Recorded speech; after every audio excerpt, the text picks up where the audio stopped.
La gente te conoce como David Izquierdo, David Garza. ¿Por qué David Izquierdo? Mira, como yo estoy involucrado en música y pintura desde chico, en algún momento, bueno, cuando lo de zurdo que empezó a tomar más forma, pensé que era conveniente separar las dos personalidades. Este, y de ahí fue lo de David Izquierdo para zurdo, lo de David Garza en pintura, para mantenerlo separado y como que tener credibilidades independientes. Entonces de ahí fue la idea de agregar ese apellido y separar las cosas. Perfecto. ¿Cómo descubres, David, el mundo de la música? Pues la música desde muy chico, mi papá no es músico, pero consume mucha música. Entonces desde muy chico siempre estuve en contacto en un hogar, vamos a decir, muy musical, con mucha música y curiosamente por discos de Paco de Lucía, guitarrista flamenco, este, ahí fue que dije de que yo quiero aprender a tocar guitarra y, y entonces así fue como empezó la inquietud de que quería hacer música, de que quería aprender a tocar guitarra y pues bueno, empecé a tomar algunas clases y más que todo yo siempre he sido este, auto. O sea, es decir, no he tomado tantas clases. Estuve en la carrera de guitarra clásica en la UR, por ejemplo, pero no la terminé. Estuve nomás un tiempecito. He estado con algún que otro maestro particular algún tiempecito, pero nunca he tenido tanta disciplina para seguir así como estudios formales. Entonces, más bien ha sido todo autodidacta. Ok. ¿A qué edad haces como o formas parte del primer grupito con el que anduviste? ¿O fue zurdo que el primero? No, fue por ahí de cuando estaba en prepa, es lo que sucede muchas veces de que tú tocas y conoces a otros compañeros de la escuela que también tocan. Y ahí fue cuando empecé, como a los 16 17 años, que empecé a armar mi primer grupo. Pero todos los grupos, y por ahí pasé por dos o tres, pero todos esos grupos previos a Surdoc eh, fueron de esos como pequeños proyectos que nunca se cristalizaron bien, que nunca incluso tuvieron nombre, por ejemplo, que simplemente ensayamos y tocamos por meses y luego se acababan deshaciendo los proyectos, las bandas, etcétera. Y entonces como mi primer grupo ya formal, sí puedo contar a Zurdo. ¿Cómo fue el génesis de zurdo? ¿Cómo fue la formación o la integración ahí? ¿Quién tuvo la idea, vamos a hacer un grupo y así? Pues la idea nace de Jorge Sáenz, o sea, Fletch, el baterista de Zurdo, y yo. Él y yo éramos amigos desde la primaria, somos amigos desde la primaria. Por ahí de secundaria, que fue cuando empezamos a ya tocar más formalmente. La batería, yo guitarra.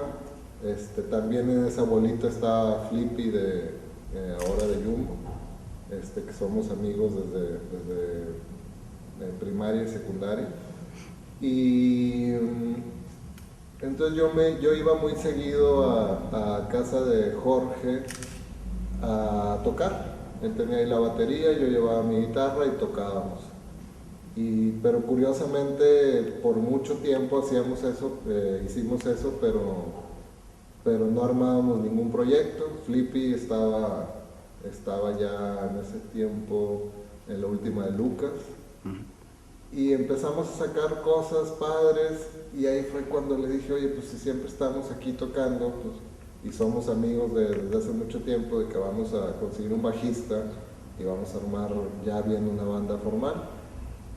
Y de ahí fue que que de hecho fue Flippy, si no mal recuerdo, nos recomendó y contactó con Mauricio. Entonces hablamos con Mauricio, lo invitamos a un ensayo y le planteamos lo de hacer una banda y le gustó la idea, entonces entró Mauricio. Y con Mauricio y Chetes pasa algo parecido, que son amigos desde muy chicos. Entonces Mauricio lo jaló a Chetes, de que oye, que si mi amigo también puede tocar en el grupo, y de que pues bueno, bien. Y así fue como comenzamos, Jorge, Mauricio, Chetes y yo. Posteriormente ya necesitábamos un cantante, y en ese momento queríamos un cantante que gritara, porque la idea de la banda era como más pesada, y ahí fue Rosso de Plastilina Mosh, que nos recomendó de que yo conozco a Fernando Marx, que él puede hacer eso de gritar muy bien, y entonces así fue como entró Fernando. Y posteriormente Katsu, que era amigo de Mauricio y Chetes. Inicialmente necesitábamos alguien que lanzara ciertas secuencias y ciertas cosas en las canciones. Él entró haciendo eso y posteriormente tocando teclados. Durante ese tiempo de gestación, ¿qué año era más o menos? Eso fue en el 93. Los primeros ensayos de Zurdo, o sea, previo a Fernando y a Gustavo, Mauricio, Zacato, los primeros ensayos de Zurdo fueron en julio del 93. Ahí fue cuando comienza la banda. Cuando estaba la feria de Monterrey. Por ahí yo creo que sí, ándale por esas fechas. De hecho, cuando entra Marx con ustedes, tocaba en un grupo con Chayo de niña. Sí, Cráneos Cráneos Negros. Negros. Así es. Ok. Está conformada ya la banda. Ujú. ¿Qué sigue después? Mira, estuvimos julio del 93 hasta mayo del 94. Fueron puros ensayos y componiendo.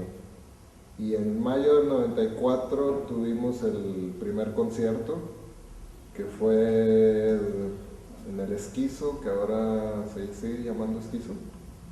Creo que ya no, ya se llama diferente. Bueno, ahí en el barrio antiguo, con Cuervos de Malta y La Última de Lucas, que eran amigos nuestros y nos invitaron a tocar, y ese fue el primer concierto. Ahí todavía no estaba Katsu, por ejemplo. Pero ya los apoyaban en secuencias. Creo ¿sí? que todavía no, creo que fue un poquito después que ya entró Katsu para hacer eso. Creo que esos primeros conciertos solo éramos los primeros 5. ¿Y recuerdas qué temas presentaron ahí? Ahí era Zurdo con Movimiento, ¿no? Ahí todavía era Zurdo con Movimiento. Temas, la mayoría de esas canciones finalmente no quedaron en el primer disco. Eran canciones como, a ver si me acuerdo, Volador, Sin Manosierra, una que se llamaba No. Y tal vez ya tocábamos Platique con mi pistola, y tal vez ya tocábamos Gallito Inglés.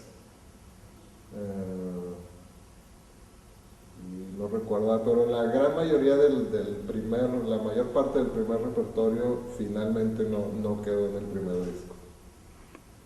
Que Zurdo con Movimiento tenemos entendido que fue el nombre que tú propusiste. Sí, también cuando estábamos en la búsqueda de nombres, pues como siempre se plantean muchas opciones. Yo en ese tiempo traía muy clara la idea de que quería hacer una banda que intentara ser diferente, que intentara proponer algo interesante, no tan común. Y entonces de ahí viene un poco la idea como de movimiento de izquierda, ir hacia la izquierda, no tanto, obviamente no en el asunto político, ni mucho menos, sino más bien como la idea de que mientras todos van por la derecha, intentar nosotros ir por la izquierda, intentar proponer algo interesante y diferente. ¿Eso quiere decir el nombre? Finalmente esa es la idea atrás del nombre. Ir por la izquierda, intentar hacer cosas diferentes, interesantes. Ok, ¿y cómo se integra ya formalmente Catsup con ustedes? Las fechas no las recuerdo bien, pero fue como te comentaba que inicialmente en las canciones había algunas secuencias que básicamente lo que era grabábamos cosas, audio por ejemplo de películas o audio de donde encontráramos y en ciertas partes de las canciones se lanzaban, tal vez a algunas personas les tocó todavía escuchar sus conciertos, que había, no sé, gritos de Bruce Lee o había cosas que grabábamos de películas y en ciertas partes de las canciones ahí había que lanzarlo y pues necesitábamos a alguien que lo hiciera, ¿no? Que le picara play, que le picara pausa, ¿no? Y que fuera adelantando y así. Este, entonces así fue como Catsup, siendo amigo de Mauricio y de Chetes, pues se le pidió como el favor de que hiciera eso. Pero posteriormente se le fue pidiendo como más cosas y como él tocaba teclados, entonces también empezó a tocar teclados y ya finalmente se integró oficialmente a la banda. Para cuando él se integró ya pasaría tal vez un año, o sea, estaríamos en el 94 o... Yo creo que ya estamos en el 95. Sí, yo creo que para el 95 fue cuando ya se integró formalmente, porque si no mal recuerdo, él sí estuvo en diciembre del 95, estuvo en lo de la final de la batalla de las bandas, bueno, en todo el proceso de la batalla de las bandas, que fue en el 95. Creo que ya Katsup ya estaba, entonces sí, ya fue como un año después que él entró. ¿Qué destacas de presentaciones importantes previo a participar en ese concurso de las bandas? Aquí, digamos, localmente en Monterrey. ¿Alguna tocada en especial o algún evento así que valga la pena destacar? Híjole, no recuerdo muy bien. Eh, pero bueno, lo interesante de esa época es que se estaba formando algo muy interesante, algo que ya ahorita tal vez se da por sentado, que sí hay espacios donde tocar, y que pues yo creo que casi cada fin de semana hay conciertos por aquí, por allá, por allá. Este, en aquel tiempo no existía esos espacios y fue una época donde apenas empezaron a aparecer, por ejemplo, el Esquizo, que ya no existe, pero bueno, el Esquizo, que tenía ese patio donde se hacían conciertos. El Café Iguana se empezó a hacer algunas tocadas en el patio pequeño.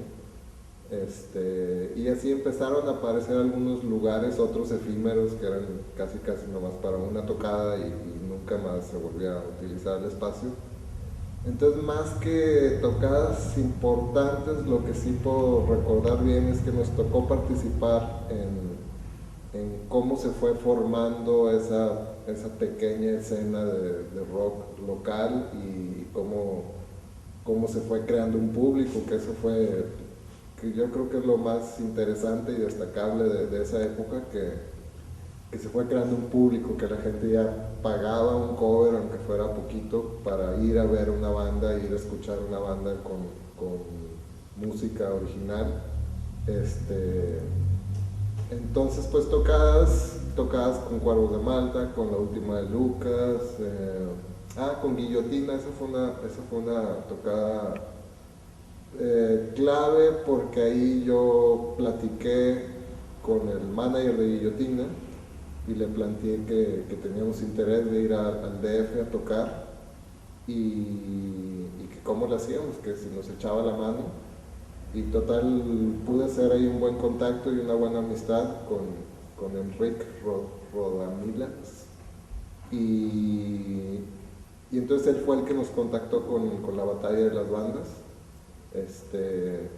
Y de hecho, cuando fuimos a la batalla, la primera eliminatoria, también nos contactó otra tocada en el DF. Entonces Hubo una serie de conciertos importantes, ese fue clave porque nos dio el acceso al DF y ya con el acceso al DF se fueron dando otras cosas. ¿Previo al concurso ya habían ido otras veces o esa fue la primera vez?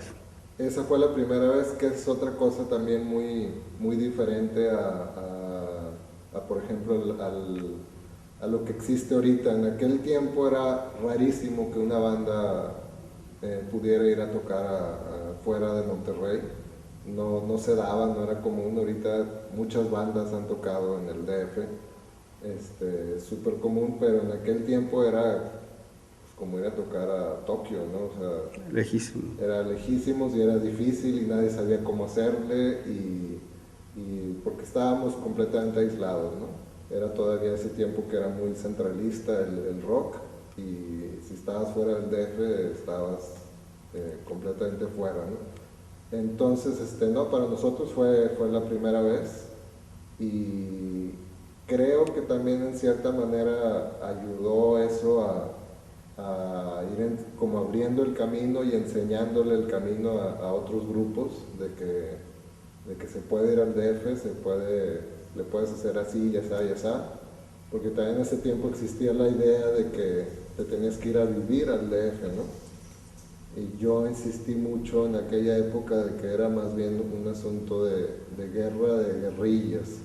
Vas, tocas y te regresas, vas, tocas y te regresas, que si te ibas a vivir allá, finalmente la ciudad te comía, ¿no? Porque pues era difícil, ¿no?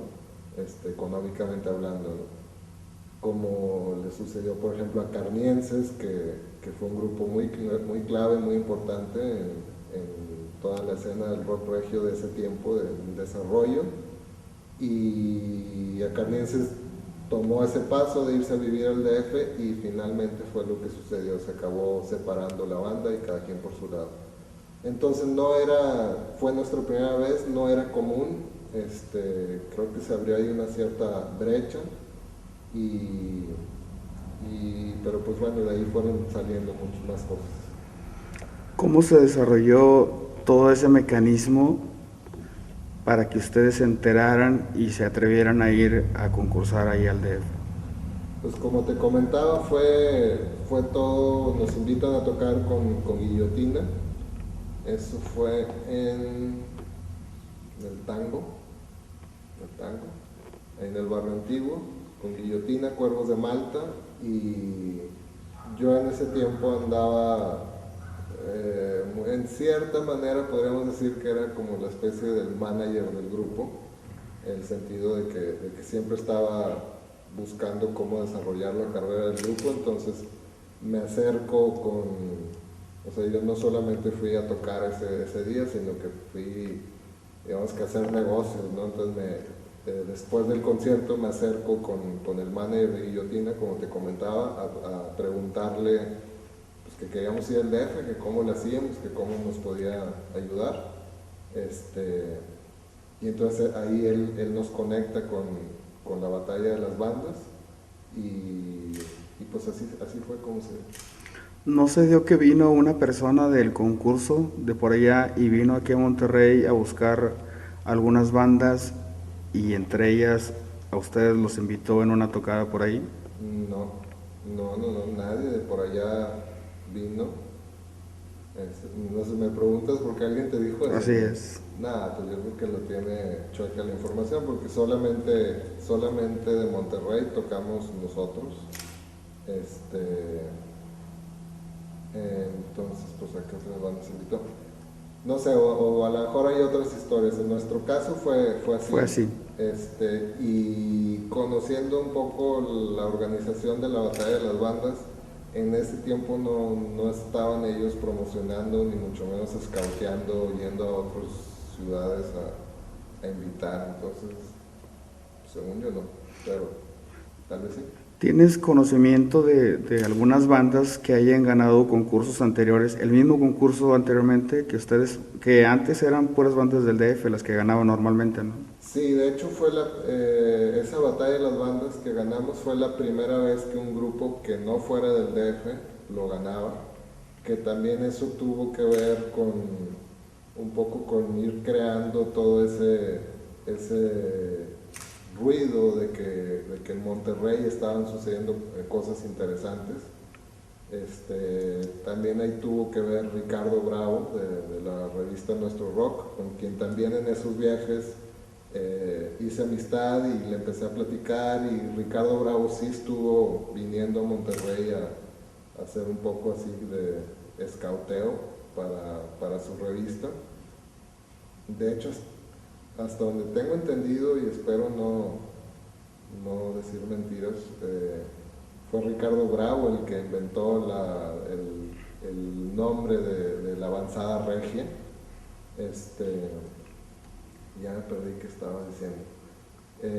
Sí, que él estuvo viniendo para acá. Que él estuvo viniendo para acá, y que sí fue la primera vez que un grupo fuera, de ahí va la pregunta, un grupo fuera del DF ganaba la batalla de las bandas, y que todo eso también tuvo que ver con cómo las disqueras y gente del mundo de la música del DF empezó a voltear a Monterrey, un poco por el hecho de que Zurdo que había ganado ese concurso. Cuando ganaron ese concurso que todavía estaban ahí en pleno concurso, ¿cómo era la reacción de la gente que no había ganado una banda local de ahí del DF? Pues fue muy buena. Nosotros nos sorprendíamos porque en las 3 fases eliminatorias fueron 3 viajes al DF. Que ustedes se costearon, ¿no? Que nosotros nos costeamos. Nos iba súper bien.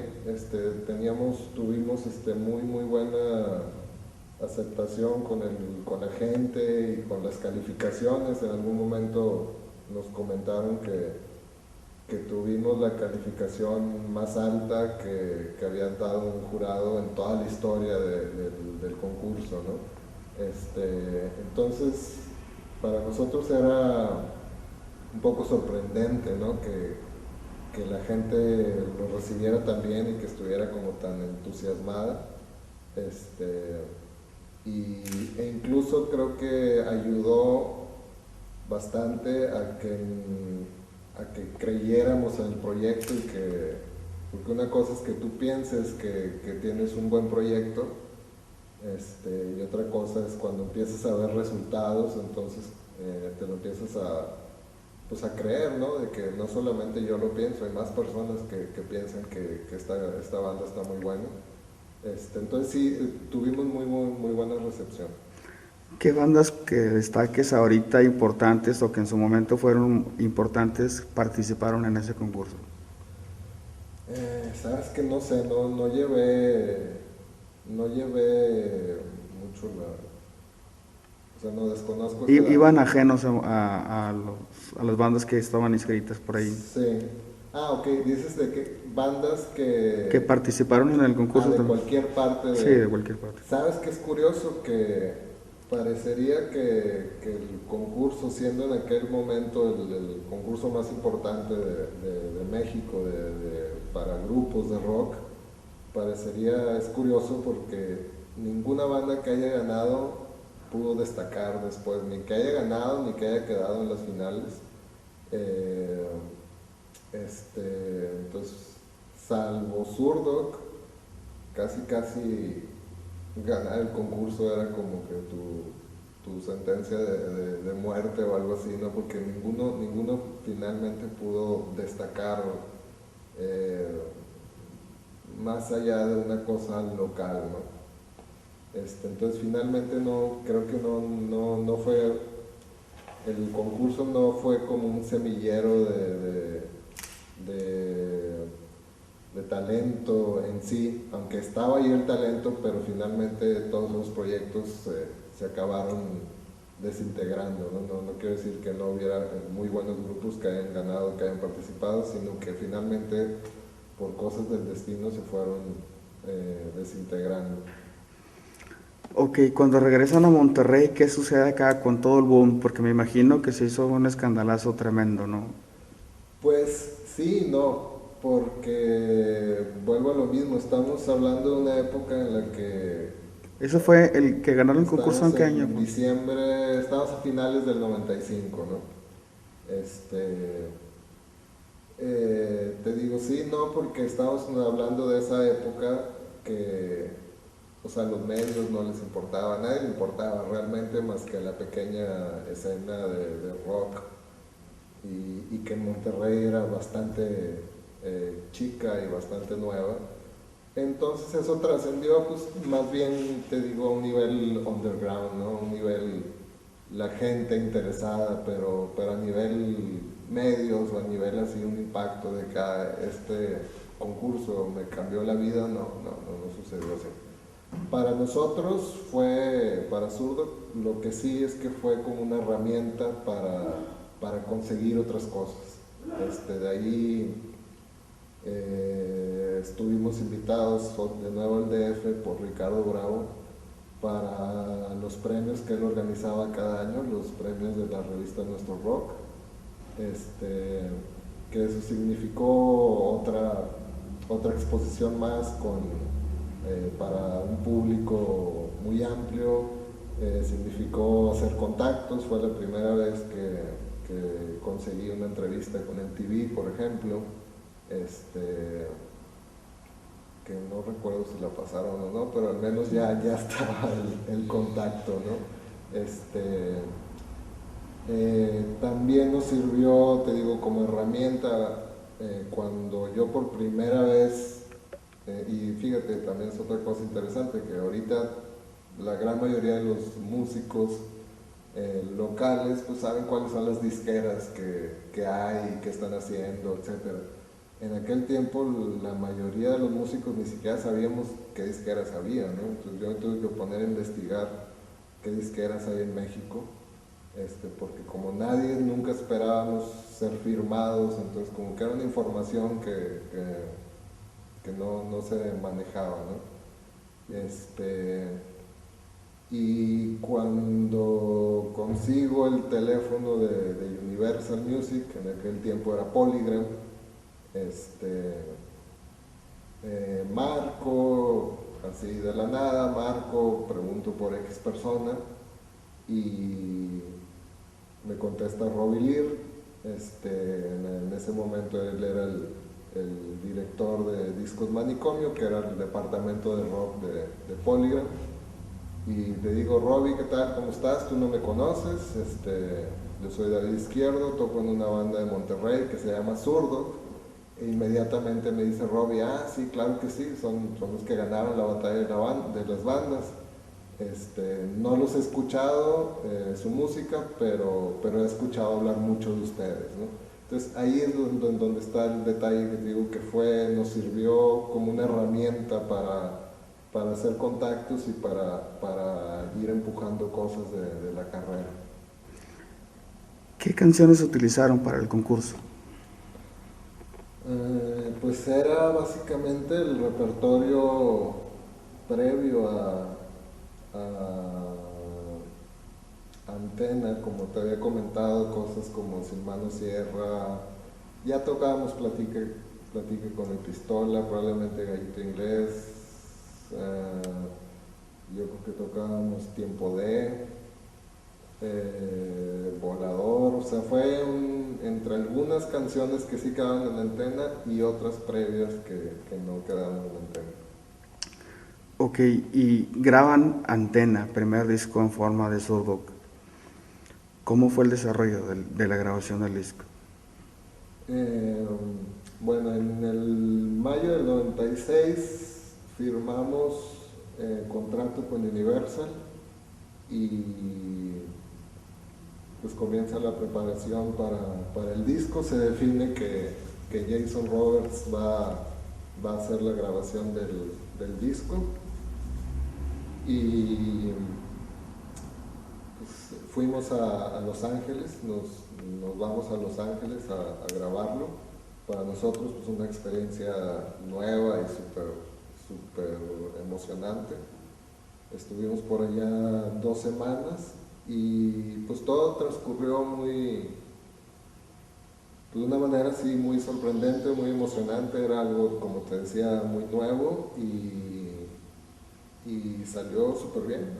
Fue algo que yo recuerdo toda esa época como algo que disfruté mucho y bueno, se grabó el disco y pues estábamos listos para sacarlo y con una gran expectativa de qué es lo que iba a suceder. ¿Cómo llegaron al productor que hizo el disco Lo del con productor, ustedes? Jason Roberts, fue bastante como por default. Control Machete, que también había sido... ¿Vale? Jason Roberts es productor de Cypress Hill. Sí, Jason Roberts había trabajado algo con Cypress Hill y era un productor básicamente de hip hop. Control Machete, que también estaba firmado ahí con Discos Manicomio. Ellos tenían mucho interés de que él les produjera el disco. La disquera hace el contacto, Jason acepta. Y entonces un poco por default, como ya tenían el contacto con Jason, nos proponen de que, oigan, ¿qué tal si ustedes también graban con Jason? Para nosotros, pues de entrada por ser un productor gringo, fue ya como atractivo, ¿no? Estamos hablando de que a lo mejor esperábamos que íbamos a acabar con un productor local que tal vez no nos estimulaba tanto.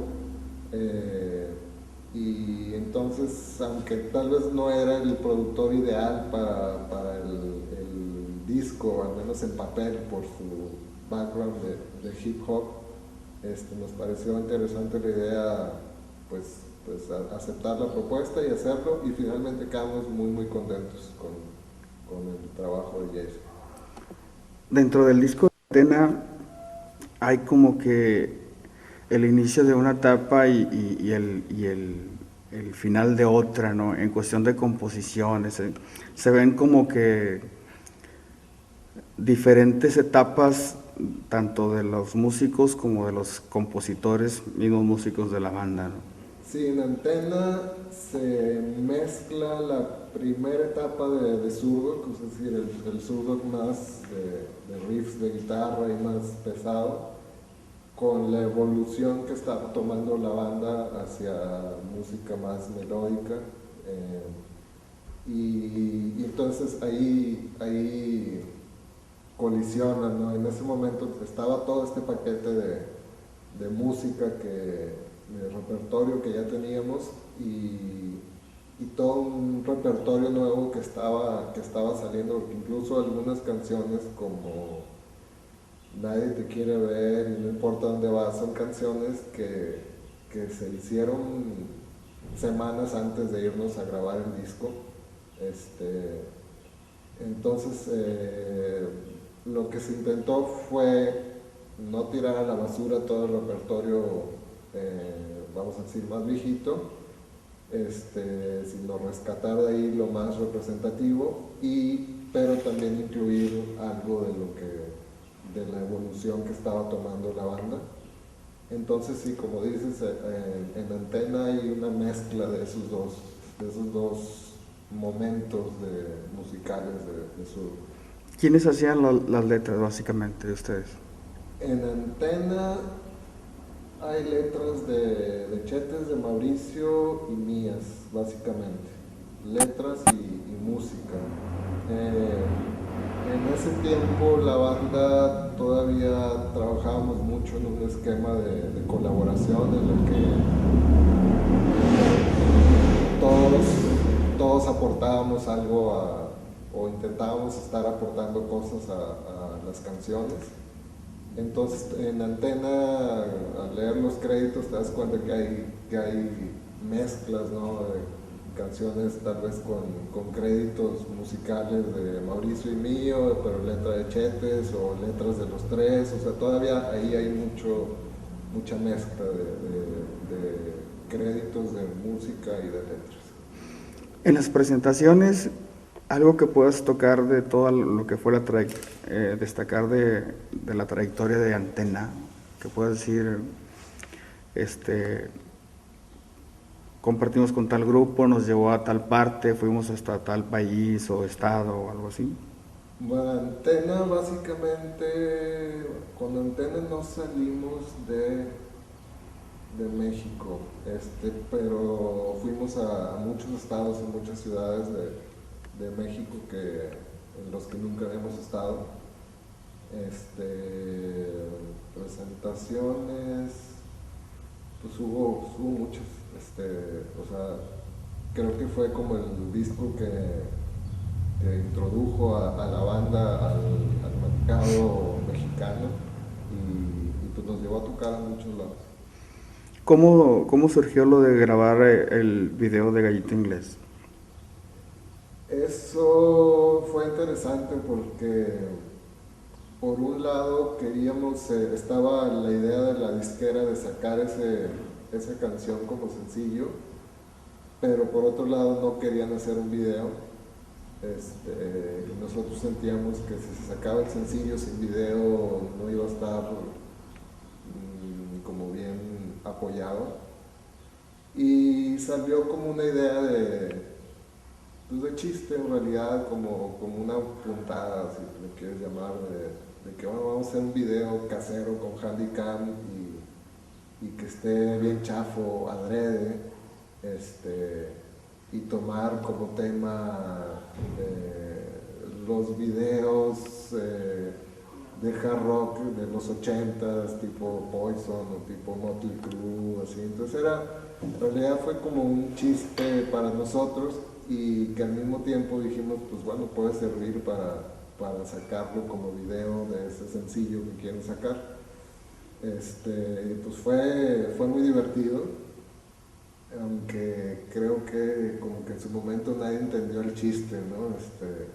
No, el video pasó como que más bien lo vieron efectivamente como un video bien chafo, bien mal hecho, barato, pues sí, entonces no se entendió mucho el chiste de que precisamente eso era la idea, de que Parodiar. fuera barato y chafo y mal hecho y que ahí estaba como el encanto del video. Creo que años después se ha ido revalorizando el video. Incluso el chiste aparece moderato y ahora el chiste se vuelve todo un gran negocio, ¿no? Y ahora todo el mundo se ríe del chiste, ¿no? Es a lo que iba. Tal vez ese video pudo haber inspirado a la gente de Moderato para tomar algo ya en forma, o a lo mejor tuvo algo que ver por ahí, que vendría siendo ya adaptado en sí a toda una imagen de un grupo, ¿no? Pues sí, tal vez no. Desconozco la historia, conozco a casi todos los miembros de Moderato, nunca hemos hablado al respecto. Pero sí, digamos que ellos tomaron el chiste y lo hicieron ya en forma y de una manera muy profesional y muy bien hecha, ¿no? Nosotros pues, no era nuestro interés llevarlo tan allá, simplemente era como un algo divertido para un video, ¿no? Ok. ¿En qué año graban el segundo disco? El segundo disco, bueno, Antena sale en el 97. El segundo disco, que es Hombre Sintetizador, sale en el 99, de manera que lo grabamos en diciembre del 98. Y lo recuerdo porque hacía mucho frío. Ese disco se grabó en Monterrey. Curiosamente hubo como un intento de la disquera de no gastar tanto dinero, o al menos utilizar los recursos lo mejor posible, entonces por eso se decidió hacerlo en Monterrey. Y curiosamente creo que terminó siendo el disco más caro de los tres que hicimos, ¿no? Salió al revés la cosa.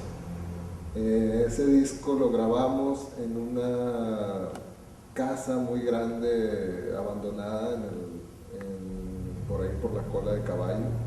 Inicialmente se iba a hacer en un estudio en forma aquí en Monterrey, pero para ese disco el productor Peter Reardon, cuando llegó no le gustó ninguno de los estudios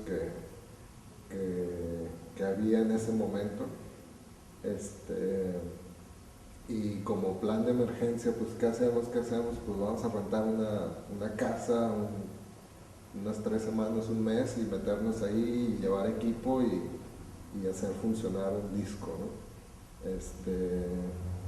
Y te digo que recuerdo que era en invierno del 98 porque todas las noches alguien del grupo se tenía que quedar a dormir ahí en esa casa porque había puertas abiertas o sin llave, o había lugares que no tenía ventanas, es decir, que cualquier persona se podía meter, entonces alguien se tenía que quedar a cuidar el equipo, ¿no? Que no se metiera gente y se lo robara, y hacía mucho frío.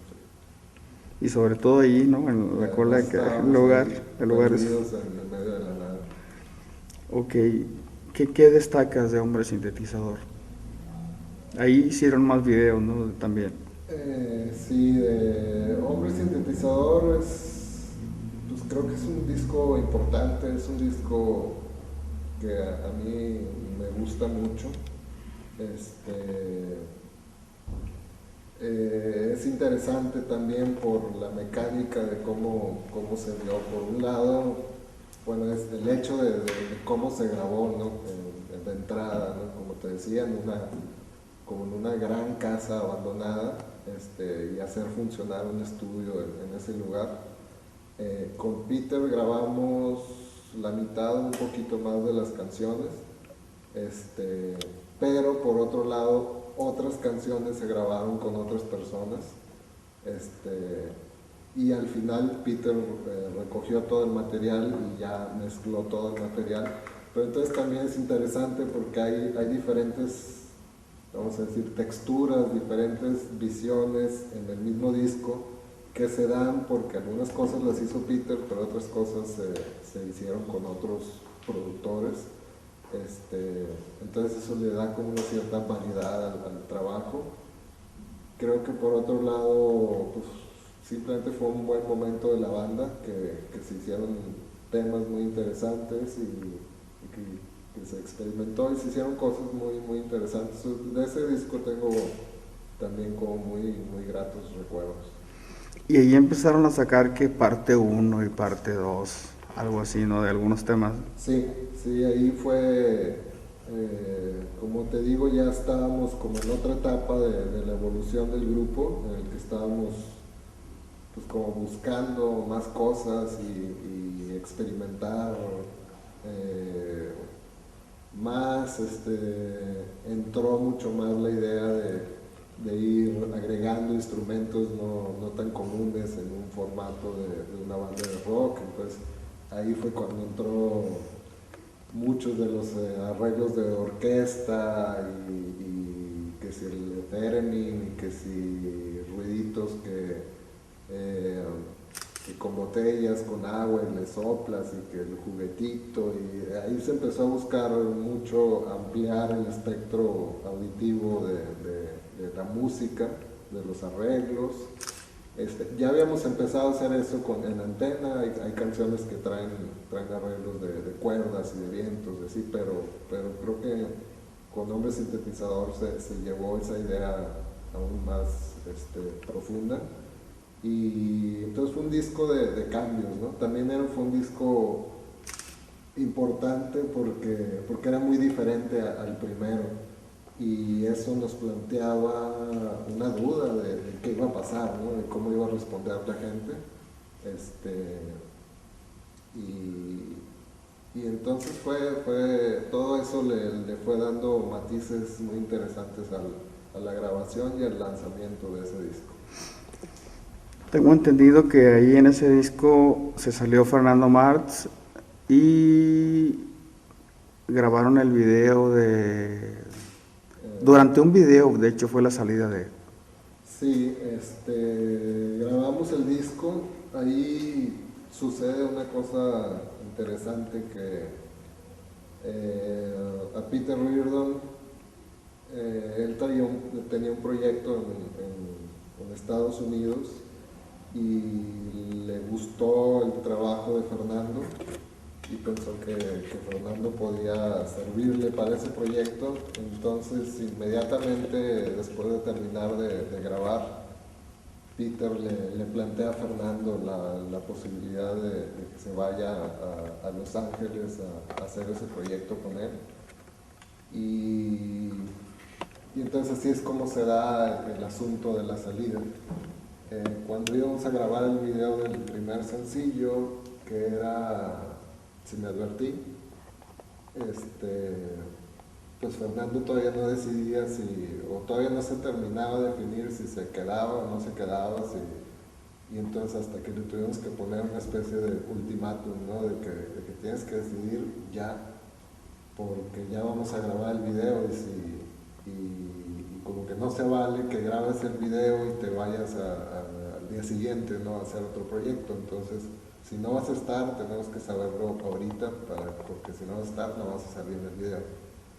Entonces así fue como se planteó.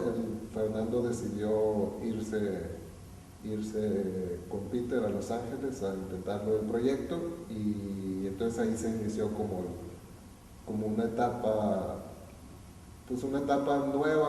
Era básicamente lo mismo, pero para el público al menos también podría ser como una etapa nueva, es decir, la banda, pero sin Fernando, ¿no? ¿Y cómo reaccionaba la gente ya una vez que Fernando quedó fuera, en el aspecto de que ahora era Chetes quien cantaba las canciones? Porque sí hay una marcada diferencia en las voces, ¿no? Sí, claro. Lo que ayudaba al proceso era que ya Chetes ya estaba cantando canciones desde Antena, ¿no? Ya hay, o sea, podríamos decir que Zurdo, que era una banda de dos cantantes, ¿no? Chetes y Fernando, desde el primer disco, aunque a Fernando se le daba prioridad para que cantara un poco más que Chetes, por el hecho de que Fernando no tocaba ningún instrumento, ¿no? y él era quien la gente relacionaba como el cantante principal. Entonces por eso él tenía como más participación. Pero por otro lado, no, para el público no era completamente desconocido la voz de Chetes, ni que Chetes cantara, o sea, no era algo nuevo, ¿no? Entonces más bien lo que requirió fue ciertos ajustes para tocar en vivo. Dejamos de tocar algunas canciones que era muy clave que las cantara Fernando. Por otro lado, vimos algunos trucos, como por ejemplo Gallito Inglés, siempre invitábamos a cantar a alguien del público la canción. Entonces por un lado era muy, muy interesante, ¿no? Crear esa comunicación y esa participación con el público, de que esta canción, quién se la sabe, y súbase y se puede subir y la puede cantar.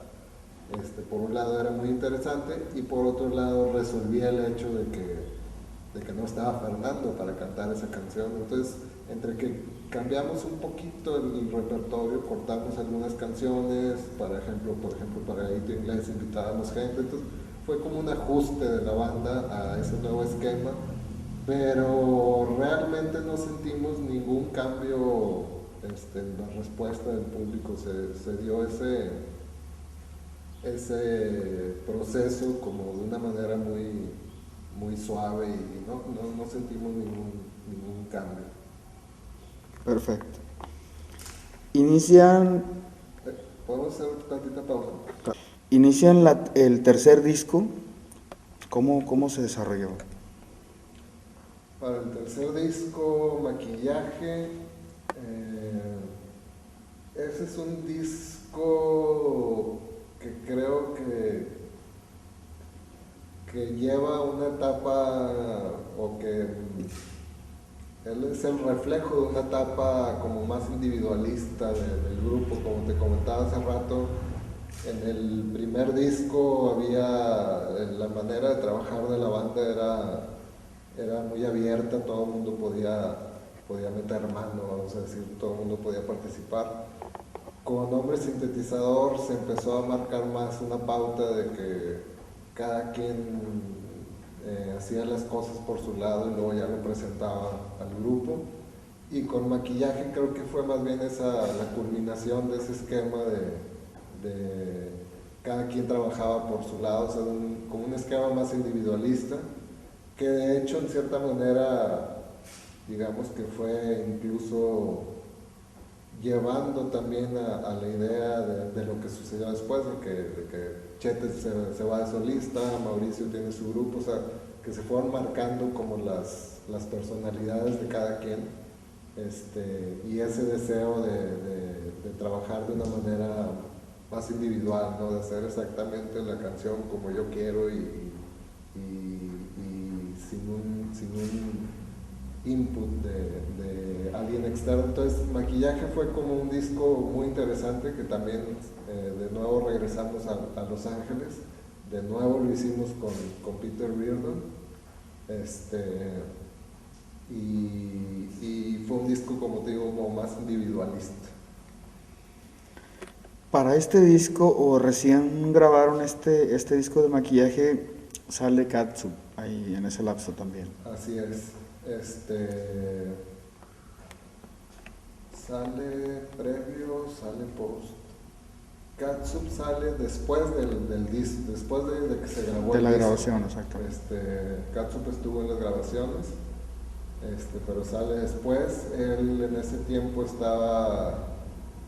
traía una serie de proyectos, estaba haciendo videos con Chicle, y estaba haciendo muchas cosas. Por ahí participando con Arizona y con varias bandas del tiempo ese, ¿no? Sí, él pues traía una serie de proyectos e intereses, entonces se da esa salida, entonces ya queda la banda como cuarteto, ¿no? Con Jorge Sáenz, Chetes, Mauricio y yo. ¿Qué sucede después ya que formalmente empiezan a tocar como un cuarteto? Hablamos del tercer disco, por ahí para muchos comentaristas el más importante de Zurdo, al menos de lo que hemos encontrado en internet y comentarios de algunos periodistas del medio. ¿Lo sientes así tú? Sabes que no, yo siento que el disco más importante, no lo digo para mí, sino yo el feeling que tengo de lo que dice la gente es Hombre Sintetizador. Aunque tal vez sí casi en un empate con Maquillaje, pero según yo siento que la opinión general es que el disco más favorecido por la crítica y por la gente es Hombre Sintetizador, pero bueno, puede ser también Maquillaje, están muy cercanos.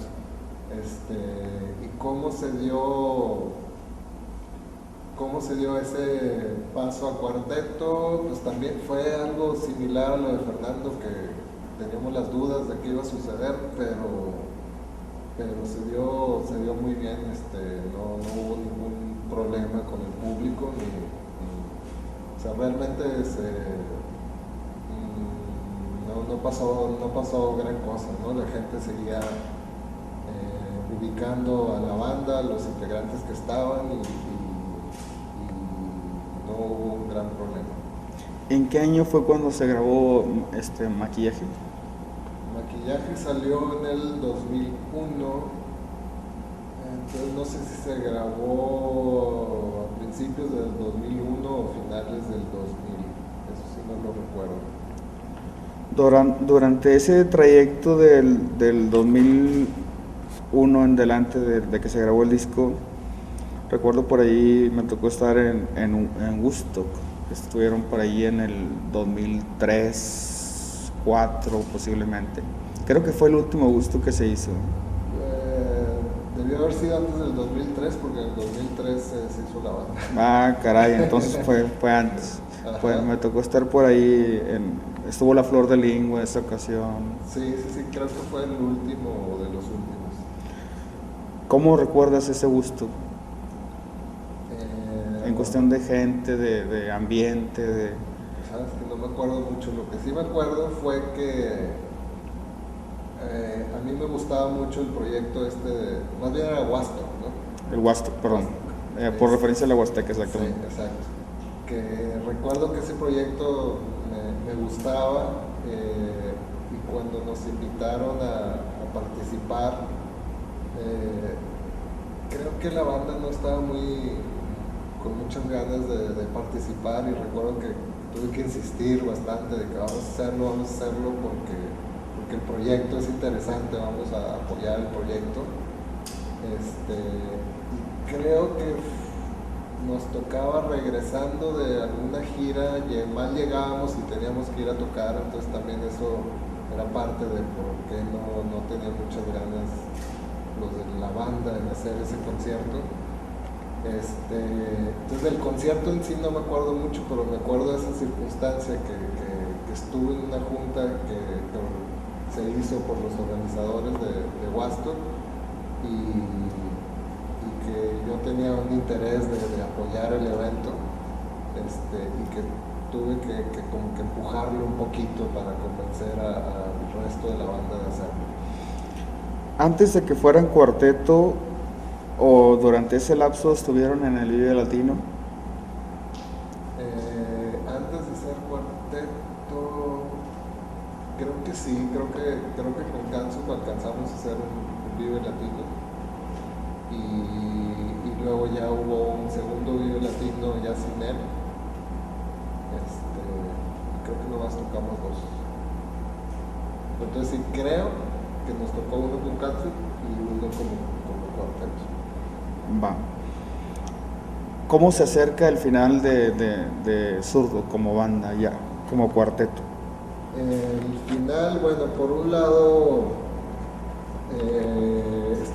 terminamos la gira de promoción de ese disco. Oficialmente se hace el último concierto de esa gira, que fue en Caracas, Venezuela. Y ya al regreso, aunque ya era algo que se había platicado meses atrás, pero en el regreso de ese viaje, de ese último concierto, ya se plantea de parte de Mauricio y de Chetes que querían tomarse un break, que querían tomarse un tiempo para pensar si querían seguir con el grupo o si querían hacer otra cosa. Todo esto también hay que dar el dato de que por contrato ya habíamos terminado ya habíamos terminado el contrato con Universal, era un contrato por 3 discos, habíamos hecho ya los 3 discos, estábamos terminando la gira de promoción de ese tercer disco, entonces la pregunta era la obvia, ¿no? ¿Y ahora qué sigue, no? Vamos a seguir componiendo música y buscar otra disquera o buscar la misma, o sea, ¿qué vamos a hacer? O cada quien nos vamos por caminos separados. Entonces, para resolver esa pregunta hubo esa iniciativa de Chetes y Mauricio de vamos a tomarnos un par de meses para pensar qué queremos hacer, y pues así comienza el comienzo del fin, ¿no? El comienzo de cómo se separó la banda, o de cómo terminó más bien la banda. Empezó con un break Empieza con un break que se alargó y finalmente terminó ya. se terminó en la decisión de que Mauricio y Chetes tenían interés de hacerlo de Vaquero, que fue lo primero que hicieron después del término de Zurdo, y yo retomé con más fuerza mi carrera de pintor, que le había descuidado un poco por los compromisos de Zurdo, y Jorge Sáenz Flech estaba haciendo otras cosas de video, etcétera, entonces él también tenía intereses por otro lado, y entonces se decidió que cada quien tomábamos nuestro camino.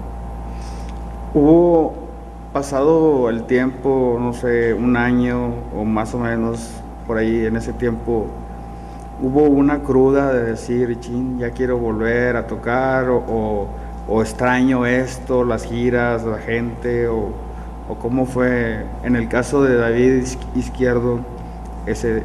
Sí, yo no sé los demás. En mi caso particular, yo he tenido la cruda esa desde el 2003, o sea, yo realmente nunca quise que separarnos. Yo siempre pensé que el proyecto, que la banda pues era como una parte importante de mi vida y que me gustaba convivir y trabajar con mis compañeros. O sea, yo realmente no tenía intenciones de separar a la banda, pero si los demás integrantes de la banda no querían seguir o si querían más bien hacer otros proyectos por otro lado, pues no los podía obligar, ¿no? Entonces, pues yo realmente siempre he tenido ganas de que se dé un regreso o de que hubiéramos seguido, etcétera, ¿no? No sé la posición de los demás.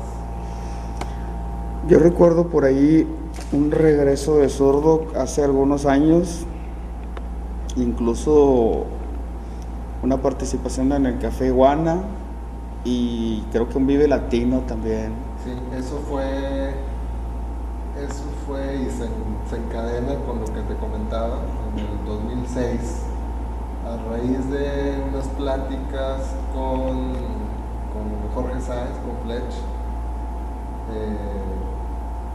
que se encadena con lo que te decía ahorita hace unos momentos de que pues yo realmente no tenía intenciones de que se deshiciera el grupo, ¿no? Y sin embargo se dio, y Fletch me comentaba algo similar de que pues sí, yo sí lo hubiera seguido, ¿no? Y coincide con que Fernando está en Monterrey y también plantea la idea de que, oye, pues deberíamos hacer la banda otra vez. Entonces se da un cierto contacto con Mauricio y Chetes a ver si les pudiera interesar el proyecto, que en ese momento no cuaja. Y entonces surge la pregunta de que, bueno, pues si ellos no quieren, pues a lo mejor, ¿por qué nosotros no lo armamos, no? Está Fernando, estás tú, estoy yo, y pues vamos a ver qué pasa. Entonces se arma así el proyecto de regreso de la banda, que curiosamente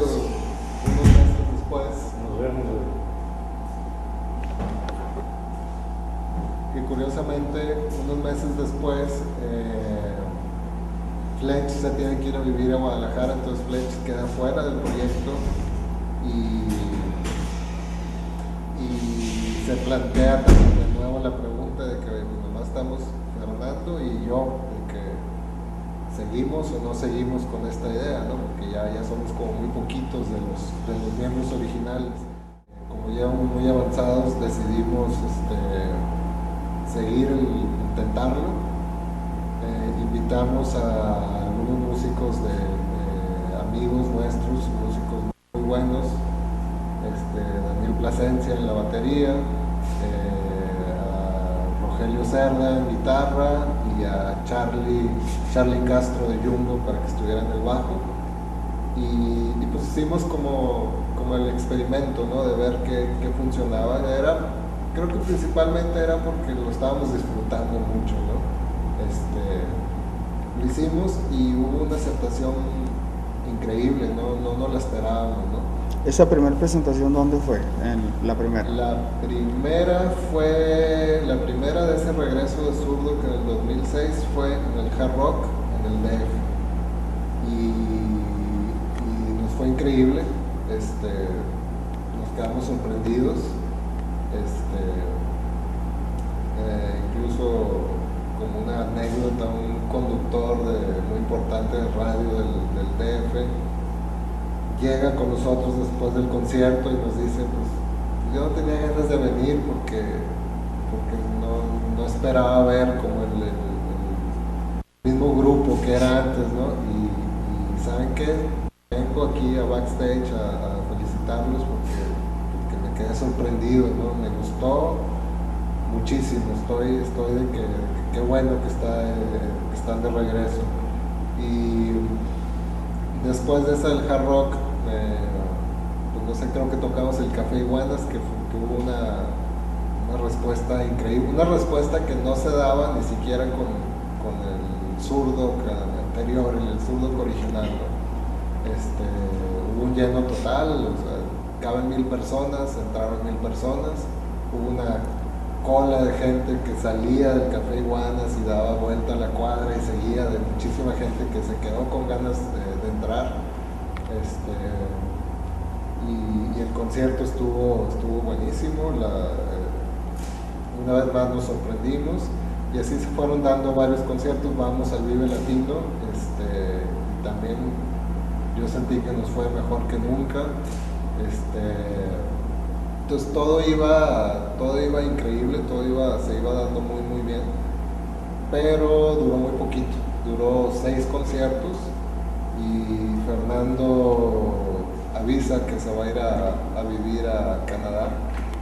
Entonces ahí termina el proyecto, ¿no? Entonces fue un proyecto como un experimento muy interesante que duró 2 meses, 6 conciertos en 2 meses y termina y fue sorprendente, pero fue como un experimento muy exitoso. Actualmente, que pasó la gestación de Zurdo, el auge, ese reencuentrito para darse el gusto como músicos y a la gente sobre todo, ¿tú quisieras que hubiera un reencuentro en un futuro X tiempo determinado con la alineación original o con los que estén dispuestos a participar? Pues sí, yo estaría con mucho gusto puesto para hacer un encuentro como sea así. Creo que si se da la voluntad de todos los integrantes, yo con mucho gusto lo haría. No sé. Creo que lo que es importante recalcar es que le tengo como un gran cariño a la banda, al trabajo de la banda, a los integrantes. Vivimos 10 años, del 93 al 2003, vivimos muchas cosas. Entonces para mí sería como algo muy agradable retomar eso y como volver a ver a viejos amigos, ¿no? Como regresar a una época interesante, etc. Entonces yo estaría dispuesto y estaría con mucho gusto puesto para hacerlo, si se dieran las condiciones para hacerlo.